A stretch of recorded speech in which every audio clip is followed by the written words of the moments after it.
two things. He would have had to have an original copy, just same thing that we do with Muslims. Hey, your scriptures are corrupted. Okay, show me what Isaiah originally said and show me how the one that we have today is different. He would have had to have something to compare, or something that would let him know that this Torah that these scribes were dealing with had been manipulated, right? For me to know that a dollar bill is counterfeit, I would have to know what a real dollar bill was to compare it to. Are you with me? Yeah. Okay. So I'm telling you, both of those things are true. Number one, Jeremiah 8:8 is a revelation from God. So God told him, the lying pen of the scribes, right? Mm-hmm. But the other one is true as well, and we're fixing to find that out. So now we're in 2 Chronicles 34.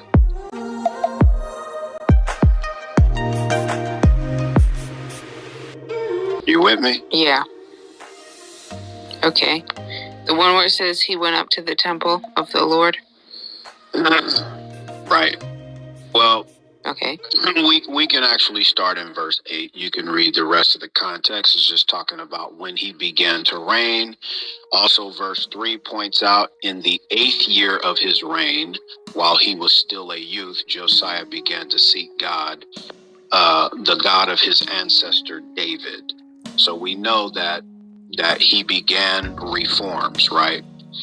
And also, you can just make a little side note. Josiah's reforms were actually prophesied almost 300 years before he was even born by a Judean prophet in 1 Kings chapter 13, verses 1 through 3. Oh, okay.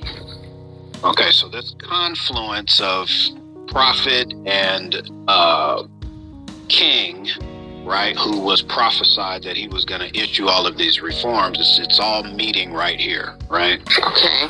So,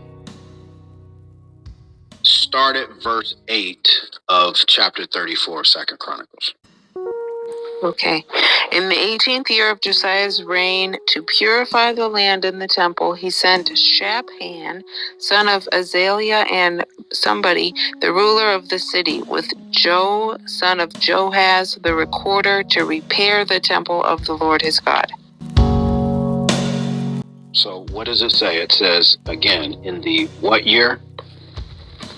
18th year. 18th year of his reign. Okay. Jeremiah began his ministry in the what year of King Josiah? The 13th year. Okay. All right. So this is 5 years after Jeremiah started his ministry. So we're at 622 BC now. He started in 627, right? And now it's 622. So the 18th year, it's time to clean up this temple. Are you with me? Okay, yeah. Okay.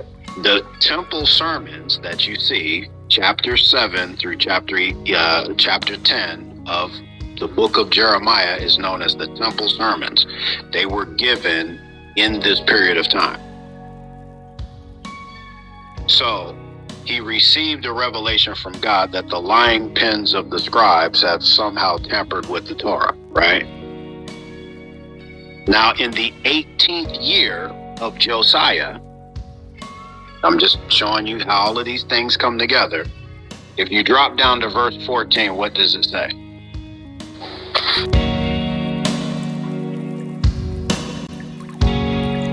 It says, while they were bringing out the money that had been taken into the temple of the Lord, Hilkiah the priest found the book of the law of the Lord that had been given through Moses. So read that again, slowly.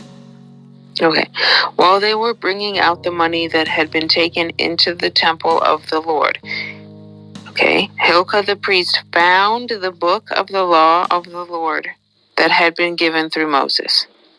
Okay, so he found the book of the law of Yahweh.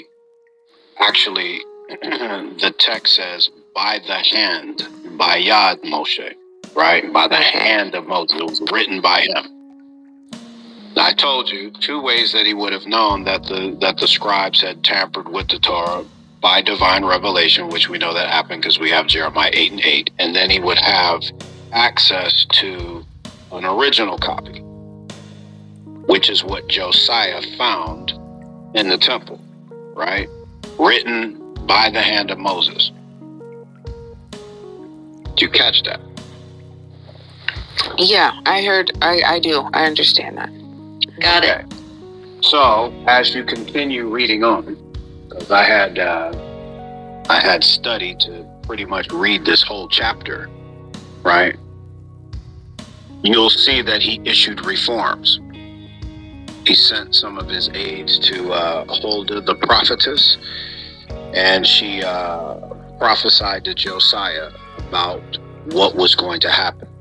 He takes this book of the law and he issues reforms with it, not only in Judah, but also in the northern tribes, which also proves that there were no such thing as 10 lost tribes, because they were still there, right?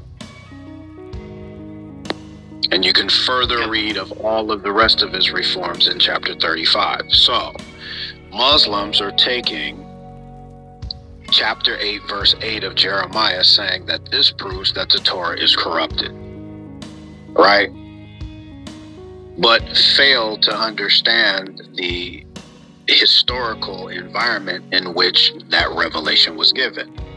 Because King Josiah issued reforms with a Torah that was found in the temple, written by the hand of Moses. And he issues reforms with it. He reformed the temple, the priesthood, all of that. So in other words, they had the books to refer back to and see what the scribes had written wrong. Exactly. Yeah. So it's not that it was lost, it was there, and then they were able to compare and say, nope, we have to reform everything you guys have written. Got it. Now that's an abridged version of what I taught earlier, but it's the gist of it. You can kind of read it on your own.